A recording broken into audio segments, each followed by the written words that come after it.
failed quite spectacularly before we could get any of that. More often than these big boys, though, flying drones were the most common appearance, trying to constantly spot you or your teammates. Tons of ammo was spent on these things. If you can, avoiding them is probably the better play. Some enemies, like the Bastion, have weak points that can be shot and destroyed to take them down faster. Its yellow knee joints were vulnerable, and each of its legs could be individually broken off as it desperately still tried to hobble around and melt us. And right when I thought I just took down my very first one, things still not dead.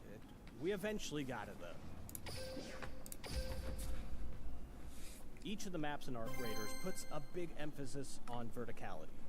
From scaling up the side of a giant Arc corpse to perch up on a tall barrier wall, to the decision of taking the high-sloped roofs of the city instead of traveling down in the more obscured streets, or fighting your way up to the pinnacle of the map so you can observe everything going on in the entire area. The draw distance was crazy. I could even see random little Arc spots moving around on the outskirts edges of the map. The human raiders have a few ways they can modify the map, like setting up their own zip line to quickly access a higher vantage point, or to cross normally inaccessible gaps. There's also metal shield walls that can be assembled to cut off line of sight and provide cover, or door blockers which can cut off access to certain entry points. Maps are filled with micro-threats to constantly keep an eye out for, like rigged vehicles that sound an alarm if you get too close. Cameras and automated turrets will be lingering up on the walls of interiors, adding some stealth elements. Birds will also be scared off by nearby players, which is a nice visual indication of where enemy movement is. Another modifier is the map's time of day and current weather. In the evening, the gleaming sunbeams will slightly obscure your vision in one direction, as opposed to having clear visibility if you're facing the opposite way. Storms and fog will also adjust the visibility, creating somewhat closer quarter conflicts with less sniping. And then there's the full night raid modifier, which drastically changes your playstyle, since everything gets super dark if you flick off that flashlight. Now here's some tips if you're just starting Arc Raiders, which there's a tech test you can go sign up for and play one day after this video goes live, so go try it out. Okay, first you're going to want more inventory space in an extraction shooter like this. Build the equipment workbench as one of your first things, because then you can craft a Raider augment. This can be equipped onto your character, which functions like a backpack. That gives you more inventory space, safe pocket slots that you can put stuff in to protect it from being lost on death, and these augments let you equip higher rank energy shields if you happen to find it. You can recycle items to break them down into smaller resources from both your inventory during a match or in your stash back at your base. However, if you're traveling out with a full inventory, sometimes recycling things can add more to your current stacks of materials as opposed to just leaving the core item behind. If you have teammates, maybe leave that stuff behind for them. Or don't. That's just between us. If your home stash happens to get full, you can use this little plus symbol in the top left to expand its capacity. I missed that for some time. I already did the first upgrade. This is what it costs for the second. You can get coins to put towards this upgrade by selling things out of your stash instead of recycling them.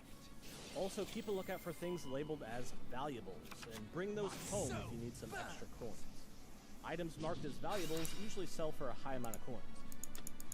One way to immediately move around faster is to go unarmed, which is 5 on the keyboard as the default. That lets you get around the map quicker, but also adds a modifier to combat encounters, where unarmed players can use that extra speed boost to strategically flee or to flank. When you just have super basic gear, like the starter level 1 Rattler, you're probably going to struggle with its low magazine capacity, finding yourself in awkward reload dances with your opponents. If you've built the weapon workbench, though, you can toggle to the weapon upgrades function to directly level up the Rattler. The Rattler doesn't have an expanded magazine slot, but upgrading it will increase its total magazine capacity each time. Might improve your chances of taking someone down before you have to reload or swap weapons. To know where you should go loot, any locations marked yellow are going to be fairly populated with loot, with a decent chance of encountering other players. Red locations, though, have the highest loot potential, but also draw in the most players and Arc. If you happen to come across a grenade called the Wolf Pack, make sure to save these things. When thrown up into the air, these will auto-target any nearby arc enemies, dealing high damage to them. If you forgot to bring shield rechargers or just happen to run out of them, taking down arc enemies is an easy way to obtain arc power cells. You can actually use those on yourself, which functions like a partial shield recharger. If you find one of these boxes that you can pick up and carry around, there will be a nearby field depot you can lug this to. This opens a special loot container that's usually locked. It's my turn. To quickly know where these field depots are at, just look at the map. It's indicated. The audio design was immediately impressive and created a tangible spatial awareness experience on your ears. Like here, I captured my very first match I ever played, where I'm freaking out with how much enemy movement I could hear in the floors above me. From my hand, I activate a spell card. I set a card. You can hear the exact nuances of things that are opening above me, along with their precise movements. Outdoors, if you listen close, you can tell the auditory difference your character makes passing over sand, then rocks, and through foliage. A behemoth with the ability to bend time, arise. You deserve to... Overall, if you have some quality headphones, your ears are eating good in this one. I will show you the true power of the Back at your home base, there is some light character customization, with some pretty detailed skins that have various things you can toggle on or off to make them look how you prefer. As you complete quests and level up your account, you gain persistent skill tree unlocks that passively improve your character. In the Traders tab, here's where you can directly buy things with in-game coins from each vendor and accept their associated quests. The workshop is your main base mechanic, and you can assemble new crafting stations as you progress that let you turn all those random cookies you picked up into gear that you can slap onto your character. And last, there's the instant mascot Scrappy, who is a rooster who can be upgraded to automatically bring you back a much welcome pile of materials between matches. And I think that about covers what to expect out of Arc Raider.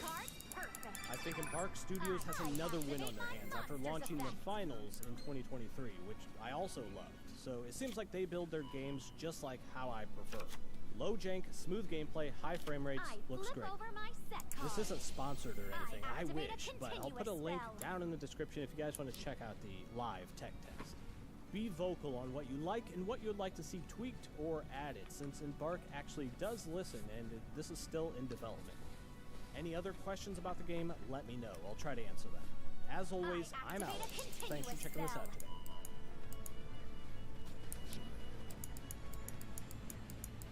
Watch this! I special summon a monster!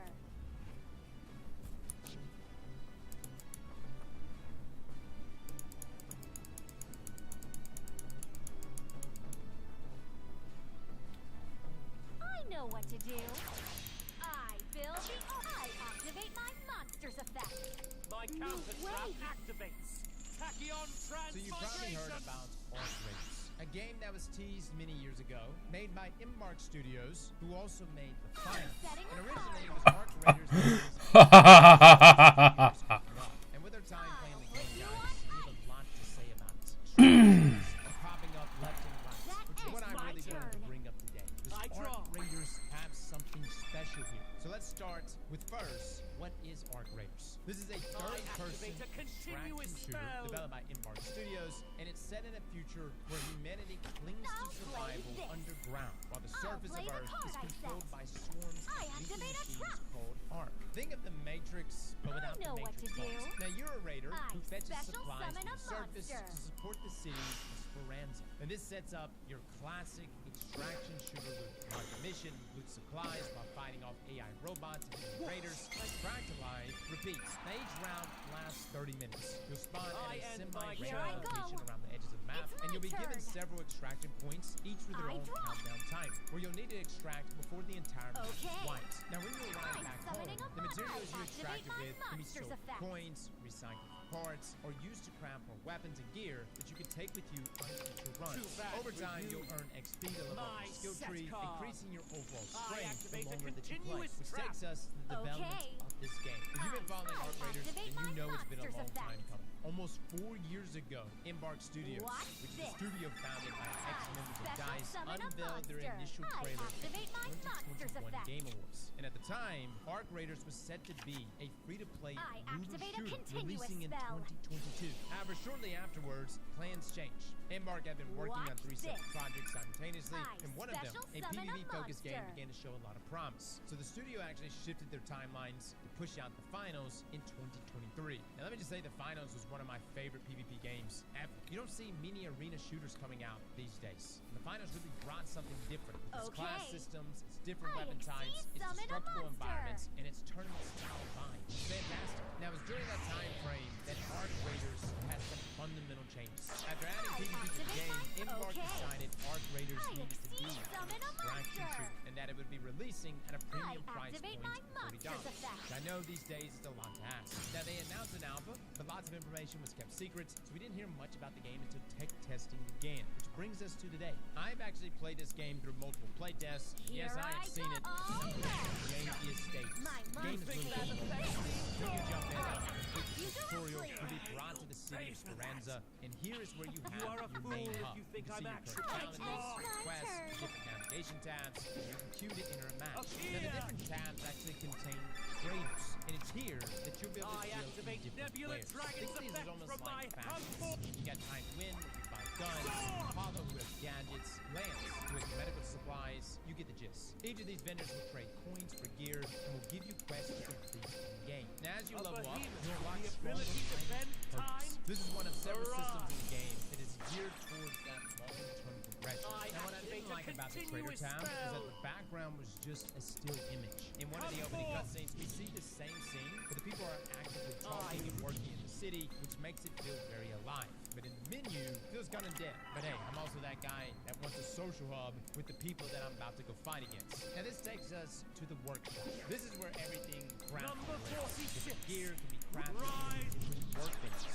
And to get more workbenches, you need to extract more materials. Now you'll want to unlock these quickly, as they significantly increase the gear you can consistently take with you into a game. Which takes us to our characters. Underneath the character tab, you'll find appearance customization. Now nothing really stands out here. There's some nice skins that you have to purchase Show using yourself. creator tokens. I believe there's going to be paid exceed summon a currency. However, I monster. did earn 40 tokens per level I up in the activate game, my which means monster's theoretically, effect. after you bought the game, you should be able to unlock everything. But again, monetization, not something you really know until, of course, the game is out. I Now, there's also a activate my mastery monster's tracker effect. that I honestly wouldn't worry about until the game fully releases. There's some good I know rewards what to tied to do. some of these challenges, including I raider tokens, freeze but I don't really see players I finishing many of activate my these until they monster's have more effect. time to play. What we do care about, though, is the skill tree. The skill tree inside of Arc Raiders is tied to XP. Each time you level up, you are given a I skill will point, show you the and you can true spend those skill power of the points in 3 Barians. separate categories. I Now, there is activate some rank overlap, up but magic generally Barian each has their force. own unique benefits. Face the Conditioning gives monster, you and stamina, ignites new strength, life and into increases my your weight capacity. Come. Mobility heightens the efficiency of all your movement abilities, and survival As long decreases as I noise, have increases Neo-Tachyon, stealth, and there's reduces nothing you time can to do. lose. Each one of these perks Let's can be upgraded battle. 5 times.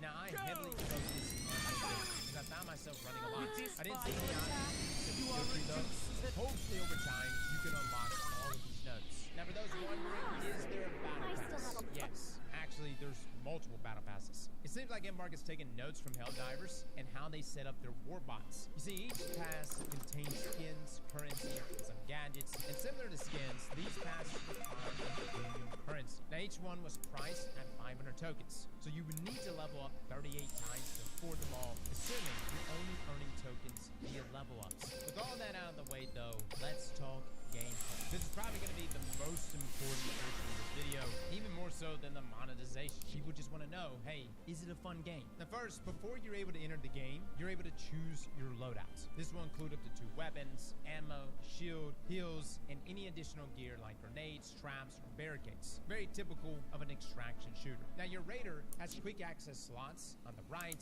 and 3 safe slots where anything that you place inside will stay with you even after death. Now there's also an augment slot where you can place equipment that gives your raider bonuses. For instance, the one that I use increased my inventory size, my weight capacity, and it allowed me to equip a better shield. But as you get further in the game, you'll be able to craft more. Now currently right now, there are 3 maps. You have Damn Battlegrounds, the Spaceport, and Buried City. Now my personal favorite was Spaceport, specifically because the scenery. Weather isn't dynamic, but each map appears to fall on a spectrum between sunny and stormy, and there are different times of the day, so you can expect to be playing either in broad daylight, or in the evening, or in the dead of night. Now when you do enter dark buildings, you have a flashlight that you'll need to rely on. Fortunately, it's not tied to a battery, and it's not even on a cooldown. Now in terms of movements, you can walk, you can sprint, you can crouch, slide, dodge, and even mantle. There's ladders around and even zip lines that players can place to increase map traversal. Now after entering into a match, your next goal is essentially just to start looting. Many of the items you find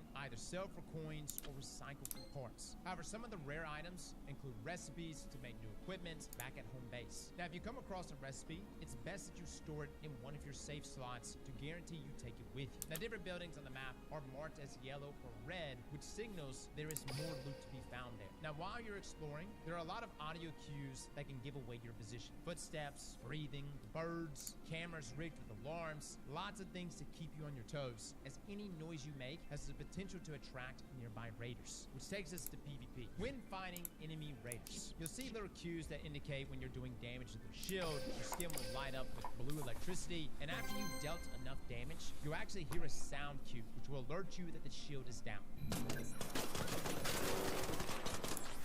Now after enemy raider is down, a red flare will be launched skyward, alerting anyone in the vicinity that a fight is taking place here, which is kind of wild. Literally, there's no hiding on this, guys. You kill somebody, people are gonna know. You better grab that loot and dip. Now this game is entirely third person. There is no first person ADS option. You can swap between what shoulder your camera sits on, which is great for peeking angles. And in terms of the different weapons you can choose from, each gun takes a different type of ammunition. Light, medium, heavy, and energy. Now the game tells you that heavy ammo is the most effective against arc armor plating. But that's about it from what I could gather. The more you level up, the more weapons you get access to craft. I was just using starting weapons for most of my sessions, but something I did note is that weapons do have durability. None of mine broke, at least during my play sessions. Marathon has a system in place that every time weapons change hands, it loses some durability, so that eventually it does break. Now I know a big question a lot of people ask, when it comes to engagements, really inside of any game, but especially an extraction shooter, considering what's at stake, your gear. Do you have time to react to someone who gets the jump on you? You do, but again, everything is very gear dependent. Just like in other extraction games, the quality of your armor greatly affects this. And I personally like that you have time to react here, even if someone does get the jump on you. At the same time, if you get the jump on someone, you really just connect your shots, you can gun them down. But hey, maybe you don't want to do that. Perhaps you want to create alliances. Arc Raiders. Alliance. During our time playing, it led to some funny interactions. Friendly. We teamed up with another raider, and they just fought off drones and loot buildings together until they both got crashes. However, there are other matches where you try to talk to someone and they kill you. It's kind of funny because immediately after that, our drone confronted him and killed him. Honestly, at this point, proximity chat just needs to be a feature in every extraction shooter. It just lightens things up. Nuh-uh. Probably the most unique thing about Arc Raiders thus far. It's enemy AI. If you ever seen one of the future war scenes in Terminator, you get the idea here. The Ark is essentially Skynet. Giant rocket drones, spider walkers. The only thing missing is armor. Trust me when I tell you, these robots are juiced. Taking out just a few ticks, rollers, or drones is no problem. But when the big guns roll in, your best bet is to stay out of sight or run like your life depends on it. On the final day of the playtest, the devs flipped the switch to add a robot called the Queen. I made the mistake of getting too close. I was very lucky to escape with my life. I heard in one of the lobbies, 12 players took on this robot at once and still lost. Now granted, we only had a few play sessions to really get geared out. No one had a chance to even acquire advanced weaponry. Perhaps these walkers will be easier to take down after the release. But from my experience, your main enemy in this game isn't other players, but actually enemy AI. And if you're smart, you're going to want to team up with other players to take on these enemies. And that's why proximity chat exists. exists. It's not there just for you to have a good old time. It's there because you need it. And when you take down the bigger targets, that will get you bigger rewards. Now, another point I also want to mention regarding the AI combatants is that unlike traditional pipelines, programming animations, the ARC here are trained using real physics and machine learning. So instead of programs, sets, and movements, these drones learn how to fly. For instance, the spider tanks learn how to walk through real environments. And when they get shot, they don't just get staggered, they suffer real damage. I'll give you an example. While fighting against a Hornet drone, I ran out of ammo, but I had managed to take out one of its thrusters. So while the drone was struggling just above my head, I realized I could finish it off with my melee weapon. Now, I've never fought against enemy AI quite like this, and it leads to unique engagements every time. Now, I will say one of my complaints is their detection systems can be difficult to understand. I was able to successfully hide in some of the bushes from one drone, but later when I tried to hide from a bastion, he obliterated me. I mentioned almost dying to the queen earlier. The reason it aggroed me was because someone across the map shot it. So maybe the robots are working as intended, but from my experience, it's difficult to figure out where or when these robots suddenly become aggressive, which takes us to extract. Extracting inside ARC Raiders, fairly simple. You reach an elevator before its countdown timer reaches 0, you activate the lift, you wait about 30 seconds, then you hop inside the elevator, stand at the console, and descend back into Speranza. Now, a lot can happen in those 30 seconds. Enemy players can burst out of hiding, a patrolling ARC can attack. It is a bit nerve-wracking, but that's really just part of the extraction genre. In my time playing, there was one instance where I survived, but I didn't extract in time. The elevator was across the map, I was pinned down by a sentry turret, and a bastion, there was nothing I could do. As the clock hit 0, a meteor flew across the sky, impacted, and then black screen. Now, I was running away, so maybe I needed to face the explosion to see the giant fireball light the sky. But personally, I thought it was a bit anticlimactic. My surroundings weren't blown away in a nuclear shockwave. The air around me didn't shine like the sun, just an explosion, car alarm, and black screen. Now, I know most of you are probably thinking, Cross, who cares? You're supposed to extract. I know. It's just one of those things that I feel like, hey, spice it up a bit more.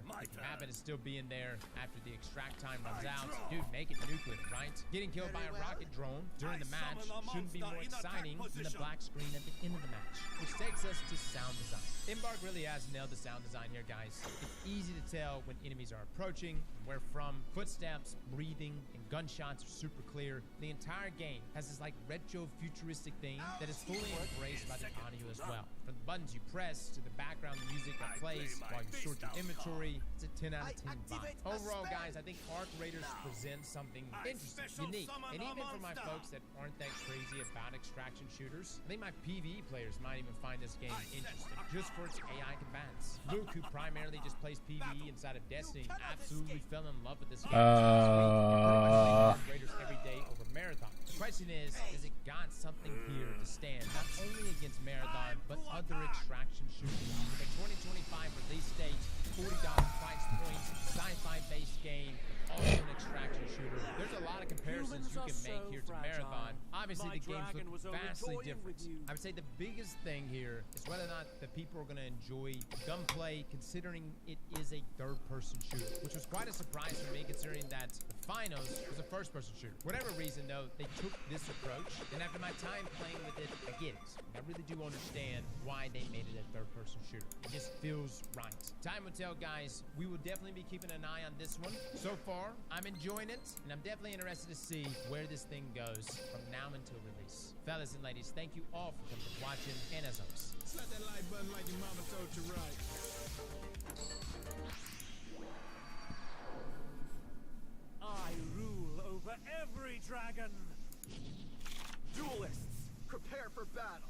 Only one will rule the Hey everyone, duel. welcome back. So several months ago, I made a video about ARC It's Raiders, my the turn. upcoming PvP From my hand, extraction shooter from Embark. Same studio who setting- brought I us the set a Finals, card. a competitive I end my first-person turn. shooter that's actually Here I doing go. quite well. Now, at It's the my time, turn. we were able to share I draw. our thoughts on the game, but unfortunately, we were actually unable to show you any directly captured footage. You deserve Instead, we were provided B-roll from the developer for use in our coverage, which is almost always a shame, because for the most part, any B-roll provided doesn't really do a great job of showcasing the I game in activate action a or being continct from played my the way hand. it typically I would. activate Usually a it's a lot of spell slow card. walking, taking in the environment, showing off points of I interest, stuff activate like Nebula that. Dragon's Which I get it. The devs are proud of their work, of what they've made, and I will say they should be of how this game looks in particular, because Arc Raiders is a gorgeous-looking game visually. So I'm not too surprised when they want to show it off The with ability canned to bend B-roll. But again, the up problem with canned B-roll is you don't really get a good feel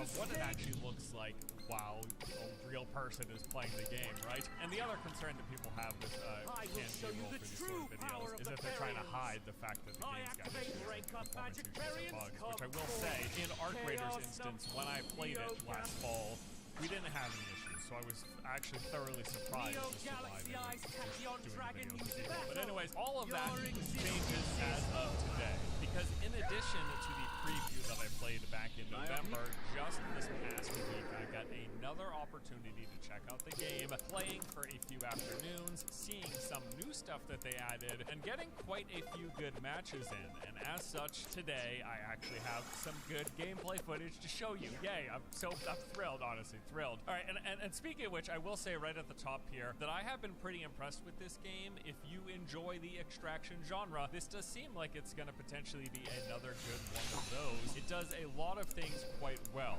Movement and gunplay both feel fantastic. It's got an interesting setting and world, great sound design, which is very important for this genre and done particularly well here. And as mentioned, it is just one hell of a looker. The animations, the textures, the lighting, the atmosphere, all of it. This is a pretty looking game, and it also has seemed quite polished as well as running well for me to boot. Now, if you don't like extraction, PvEVP shooters, none of that stuff will probably matter. But if you do, yes, this is looking like a good one. I'm going to save my tangent about the fact that this changed from a looter shooter when it was initially announced a few years back into an extraction shooter, because I am still a little personally just frustrated. It's whatever. I like extraction shooters too, and this is looking like a good extraction shooter, so we're going to talk about it. So today, I'm going to be giving you a basic overview of Arc Raiders, going over what the game is, what you do in it, sharing some of my early thoughts, and yes, finally actually getting to show you some real, honest-to-goodness gameplay. Before diving into all of that, though, we do have a quick word from today's sponsor. Today's video is sponsored by War Robots, an online third-person 6v6 shooter where dozens of War Robots and hundreds of weapon combinations are used to compete in intense planned battles. This is an entirely new game in the War Robots franchise, built by a new development team from the ground up for PC and console platforms. Some key features include you get the ability to build your own fighter with tons of robots, each with unique design, strengths, and weaknesses. There are a lot of different play styles supported, whether you want to be aggressive, hunting down other players, or supportive, bolstering your team's offensive and defensive capabilities. You can customize things, selecting what weapons and modules you'd like, get some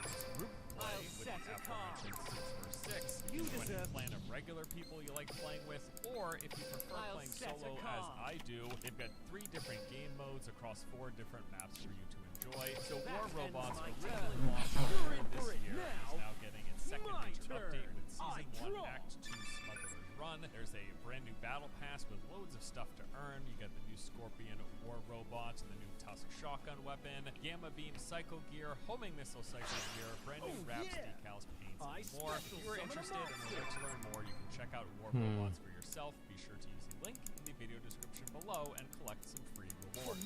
Okay, so let's start things out with a basic overview. Arc Raiders, as mentioned, it is an extraction shooter, but what exactly does that entail? Well, all of the core fundamentals will be familiar to you if you have played pretty much any extraction game in your history. You start off dropping in with a beginning set of weapons and consumables, spawning at some random point on the outskirts of your chosen map. From there, you'll want to just start exploring, walking around the environment, visiting different points of interest, all while scavenging for loot. That is what you were there for. You're there to pick up and leave with loot, so you want to be looking for loot. Now, all of the areas on each map are individually marked. It's going to tell you, actually, when you mouse over, say, a particular structure, it's going to say, hey, what sort of items you're going to find here, what is the danger level, what can you expect in this location. Now, in that process, you will also be fighting enemies. There is the PvE side of things, which comes in the form of various types of ground and air robots and drones. Quite a large diversity up here, doing all sorts of different things. But then, of course, you also have the constant threat of other players who are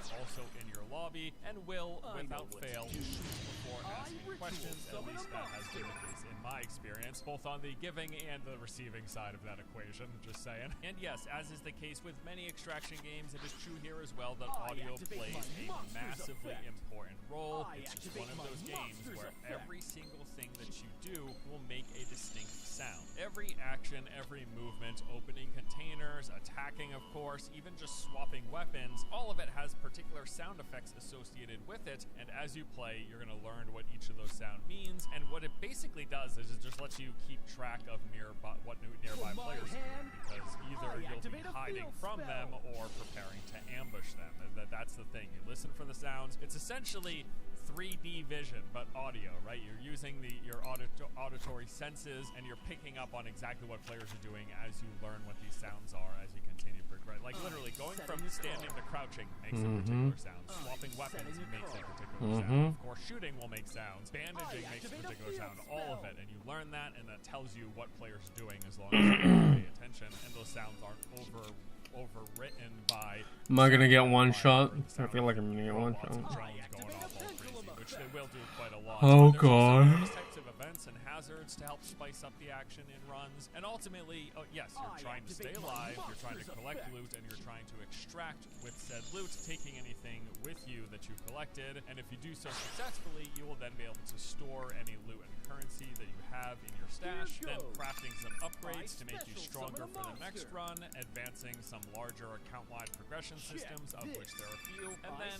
re-equipping yourself, loading back up with consumables, making sure you got enough ammo, and going in once again. And that is the basic core gameplay loop of Arc Raiders, just like a lot of extraction games. But here's a few more detailed specifics. First, let's talk about the different maps and points of interest. So the game currently features 3 separate playable maps, each one of them in a unique location with distinct environments and handcrafted points of interest within them. The first map is the Dam. This is like a swampy region. It's got like lakes and rivers, and then of course I'm falling asleep here. Can this guy please hurry the fuck up? On the dam itself, you got a lot of auxiliary buildings. There's some research domes dotting the landscape as well. Oh my god. Hurry up, The map in terms please. of its terrain, it consists of some rolling hills and fields. It's got a huge space shuttle launching tower right in the middle, and then along with that is some like massive manufacturing and maintenance buildings in support of the launching tower. And then finally there is the buried city. This is an abandoned city in the desert that's been partially buried by sand. Much of it has been buried by sand. It has many of the expected city structures, things like a train station, there's residential district, you got the library, town hall, and even a hospital. Now all of the maps I will say are fairly decently sized. I think the buried city is the smallest of it, but it's like small and compact with a lot more verticality. Jam-packed, tighter square footage. And as mentioned, they're all rather unique from each other. There's lots of big multi-level buildings in every map. They make great use of vertical space across the board, but there being a multitude of ways as well to approach any situation due to that vertical space. Whether you're trying to get an angle on another team, or hide from a massive robot, or just get into and out of a building that you're looking for loot in,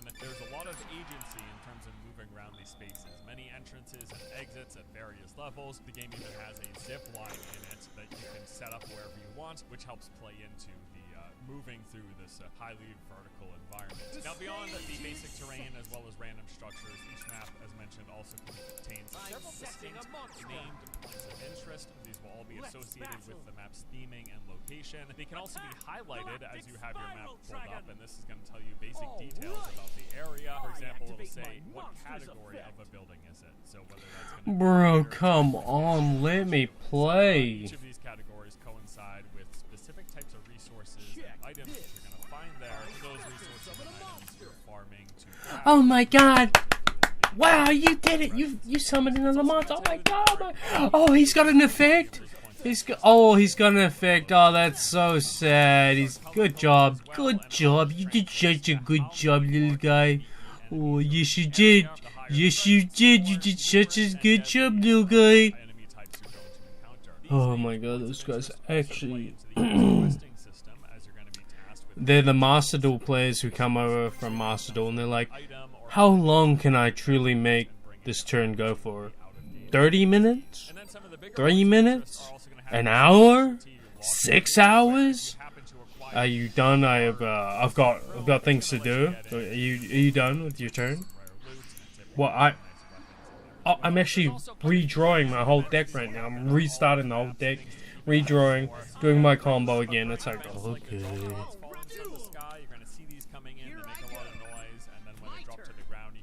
Just such a pain in the ass when these people just...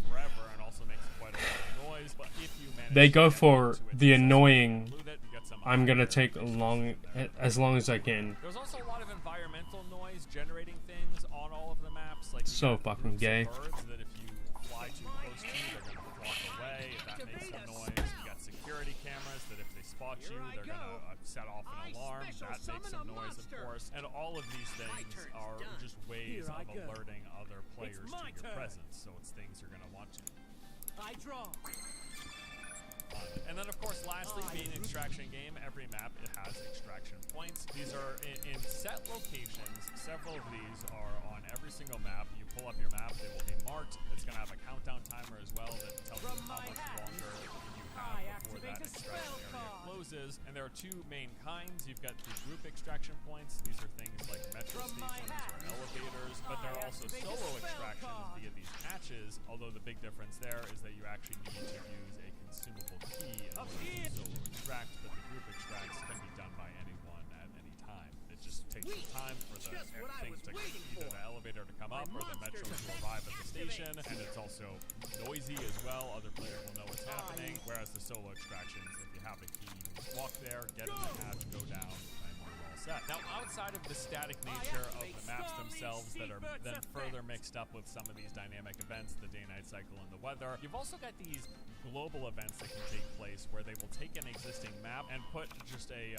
overarching layer of changes onto it. So for one example, they've got these things called night raids where it's literally set in the middle of the night, pretty pitch black, and really changes the atmosphere, makes it harder to see enemies as well that are off in the distance. And then there's also this global event called the Harvester where a massive spider robot is protecting a point of interest. And as you would expect, inside that point of interest is some very, very valuable loot. So everyone in the lobby wants to get there. The problem is there's a massive mech spider in the way, and they are very, very, very hard to deal with. So again, just ways to mix it up. And I'm glad they're bringing some of this stuff, which was undoubtedly part of the game when it was a PvE-focused looter shooter. It's nice to see them rolling it back into this extraction game because, man, I would have loved to see I will show you the true power of but it's extraction. And I like extraction too. Okay, let's talk about the enemies. Speaking of the PvE side of things, the PvE enemies in this game are called Arc, and they're definitely one of the highlights here. There's a fairly large variety of different robots and drones. You got tiny spiders that can cling to your face, basically locking you down for a moment. You got these small balls in various different variations. Some of them will roll up to you, open up for a second, and then shoot a stream of flames in your face. There's other ones that spin up and charge at you at high speed, leaving a trail of flames behind them. And then you got the medium-sized mecha spiders. They come with all sorts of different varieties. There are melee ones that will perform lunging attacks. There are ones that basically just have these massive artillery turrets on them, and they just unload on you. It's really crazy. And then there's a ton of different flying drone variations, each with their own function. You got ones that have assault rifles, ones that have tasers, will lock you down, ones that shoot rocket launchers. And then probably the biggest threat of all is the alarm drones. These kind of move around fairly nimbly, scanning the ground, and if they spot a player, they're going to summon in attack drones to that location. But on top of that, they have a large alarm that makes a crap ton of noise, and that's going to tell players in the area, there's another person over here, you should head on over. And even setting aside the fact that this is a full-on PvE-driven game, the PvE arc enemies alone are quite dangerous. Like, even just the tiny spiders clinging to your face can be a problem, because if there's another robot in the area, while the spiders got you CC'd for a few seconds until you pull it off, the other robot can just be continuously attacking you. And then you've got the big spiders and the security drones, both of which will make your life a nightmare. But really, beyond that, there's just the simple fact that anytime you fight any arc enemies, any of the PvE, you're making a lot of noise. Your guns make a lot of noise, they make a lot of beeping and booping, as well as their guns make a lot of noise. And all of this will alert other players that you are engaged with the PvE, and it gets to the point where basically whenever you have a PvE fight, there is going to be a PvP fight following shortly after. You count on it. In fact, any time in all of our time that we've played this game, anytime we have fought any of the hard boss PvE for more than a handful of seconds, another team would roll off. A fact that, mind you, you could take advantage of yourself. You can make some noise, dispatch of the PvE enemies, or just hide from them. Use that noise as a lure to get other players to come to that area and then ambush them. All sorts of potential here. Now, as for the PvP, it's pretty straightforward stuff. Other players are on the map. I don't exactly know what I want to say it's somewhere between 15-ish to 20 players. It might be a little lower than that. I'm really not sure. I think it might depend on the map as well. But there's enough people that you're going to bump into them. You will be hearing them off in the distance pretty regularly. Other players moving around the map, for all the reasons mentioned before, you will know when they're nearby. Be it from them triggering an alarm, dealing with some marked enemies, or just creating the unavoidable noise that is made by simply moving through the environment. Short of camping in a corner, and not so much as even swapping your weapons, you are going to hear other players nearby. It's just going to happen. And yes, it is for sure a kind of shoot first, ask questions later kind of a game. You are unlikely to be making friends in your lobbies, although there is proximity chat, so it's possible, but definitely I would not count on it. I will say as well, gunplay feels great. This applies to both the PvE and PvP. Just wanted to make the note, feel like the shooting pretty impactful, which is pretty hard for a third-person shooter, honestly. Just now I'm thinking about the shooting in Dune and how much worse it feels in comparison. I still like Dune because I'm not playing Dune for the shooting necessarily. Anyways, there's a down but not out mechanic here, which gives you a chance to be revived if you're playing with other people. If you do die, though, it's traditional extraction game hardcore in the sense that you drop absolutely everything with the exception of the one or two items you get tucked away in your safe pocket. There's progression systems in the game as well, so between rounds you're going to have access to your inventory, vendors, crafting, and various forms of account progression. There are multiple trader NPCs in the game.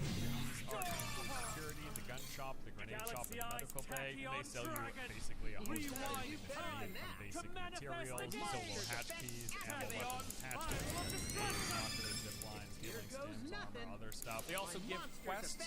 Each of the NPCs are going to have their own quest chains asking you to do different things. And then you've got progression through the workshop. So you've got, first of all, this little rooster called Scrappy. And in between matches, he will periodically bring you basic materials. This is essentially your, if you keep on dying, run after run. This is how you get the resources to keep on going again and again. They also have a free mode where you go in without a loadout and you're and then it's also here at the workshop that you set up workbenches and you get the different workbenches for all of the game's items, consumables, and your ability to craft them. Then you've got the character skill tree with 3 different trees to pick between: conditioning, mobility, and survival. And these give you various perks and enhancements, making it so that you use less stamina when you run, better healing, better listening, better dodging, but better movement through the environment, faster movement through the environment, all that stuff. Now let's move on to the early feedback. I've played a couple of sessions of this game so far, first in the fall and then most recently last week. Let's talk about what I think.